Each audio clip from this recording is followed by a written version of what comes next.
ప్రియాంకపై ముమ్మాటికి హత్యాయత్నమే జరిగింది అంటున్నారు ప్రియాంక తండ్రి. పోలీసుల విచారణ సజావుగా సాగుతోంది. చట్టం విచారణ తీరుపై తనకి నమ్మకం ఉంది అన్నారు. చనిపోతోంది అని తెలిసినా కావాలనే కారుతో తన బిడ్డని తొక్కించారని అన్నారు. అలాంటి మృగాళ్ళని వదిలిపెట్టకూడదని ఆగ్రహం వ్యక్తం చేశారు. తన బిడ్డ బతుకుతుందనే నమ్మకం లేదు, కళ్ల ముందే నా ఆశల సౌధాన్ని కూల్చేశారు. అలాంటి దుర్మార్గులకి ఉరిశిక్ష వేసినా తప్పు లేదన్నారు ప్రియాంక తండ్రి. తన బిడ్డ పరిస్థితిని చూసి ఏడ్చి ఏడ్చి కన్నీళ్లింకిపోయాయని వాపోయారు ప్రియాంక తండ్రి వెంకటేష్. తప్పతాగి ఇలాంటి యాక్సిడెంట్స్ చేసేవారిని వదిలిపెట్టకూడదని ఆగ్రహం వ్యక్తం చేశారాయన.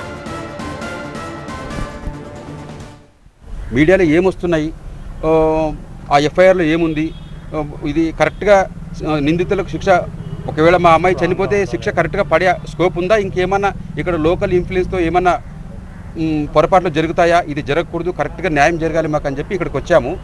సార్ వాళ్ళంతా వాళ్ళు పిన్ టు పిన్ మాకు చెప్పి ఫుటేజెస్ ఎవిడెన్స్ కాపీస్ అన్ని చూపించి వాళ్ళు ఎక్స్ప్లెయిన్ చేసిన తర్వాత చాలా మాకు ఖచ్చితంగా న్యాయం జరుగుతుంది.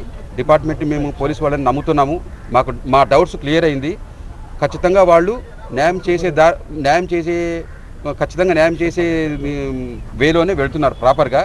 ఫర్దర్గా ఏంటంటే మా అమ్మాయి ఒకవేళ ఇఫ్ ఇన్ కేస్ మేము అది కోరుకోము, ఒకవేళ డెత్ అయితే నిందితులు తప్పించుకునే అవకాశం లేకుండా ఉండాలి. ఖచ్చితంగా వాళ్ళకి శిక్ష పడాలి.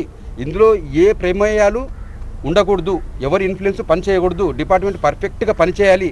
టైరు తలపైన ఎక్కించి వెళ్ళిపోయారు. అది కూడా ఆపకుండా రెస్పాన్స్ లేకుండా వెళ్ళిపోతే మళ్ళీ వీళ్ళు ఇది మర్డర్, ఖచ్చితంగా వాళ్ళు వాంటెడ్లీ మర్డర్ చేసినారు. ఉదయం రాజమండ్రి పిఎస్ కు ప్రియాంక తండ్రి వెంకటేష్ వెళ్లారు. ప్రస్తుతం ఉన్న కేసులు సెక్షన్లు వీక్ గా ఉన్నాయా, శిక్షలు పడేలా విచారణ జరుగుతోందా అంటూ ఆరా తీశారు. డీఎస్పీలు దేవరాజ్, సుభాష్ తో కేసుపై చర్చించారు. అయితే విచారణ జరుగుతున్న తీరుపై సంతృప్తి వ్యక్తం చేసిన ప్రియాంక తండ్రి తమ కుటుంబానికి పెద్ద దిక్కుగా ఉండే తన బిడ్డని చంపేశారని, ఇది ముమ్మాటికి మర్డరే అని వాపోయారు. మాకుండే కొన్ని అనుమానాలు ఏవైతే ఉన్నాయో అది కరెక్ట్గా ఇన్వెస్టిగేషన్ జరుగుతుందా లేదా, ఇవన్నీ మేము ఫోన్లో టచ్లో ఉన్నా కూడా ప్రాపర్గా నేను వెళ్ళి కనుక్కోవాలని చెప్పి నేను ఇక్కడికి వచ్చాను. ఇక్కడికి వచ్చిన తర్వాత అన్ని విషయాలు సార్ వాళ్ళు మాకు డిఎస్పీ గారు, ఎస్పీ గారు, సిఏ గారు, ఎస్ఐ గారు అందరూ టైం టు టైం ఎవ్రీ ఎవిడెన్స్తో విత్ వీడియో ఫుటేజెస్తో అన్నీ చూపించి ఎక్స్ప్లెయిన్ చేశారు. ఏం జరిగిందనేది వాస్తవం మాకు ఇప్పుడు అర్థమైంది. అయితే అక్కడ జరిగింది ఏంటంటే వాళ్ళకు పాత పరిచయాలు లేవు, ఎక్కడ ఫోన్లో కాంటాక్ట్లు లేవు, వీళ్ళెవరో మా పిల్లలు ఎవరో అసలు సంబంధాలే లేవు. అయితే ఆ క్షణికావేశంలో జరిగింది. అయితే ఆ చేయడం ఎట్లా చేసినారంటే వాంటెడ్లీ చనిపోతుంది, హిట్ చేస్తే చనిపోతుందని తెలిసినా కూడా హిట్ చేసి చంపారు చూడు.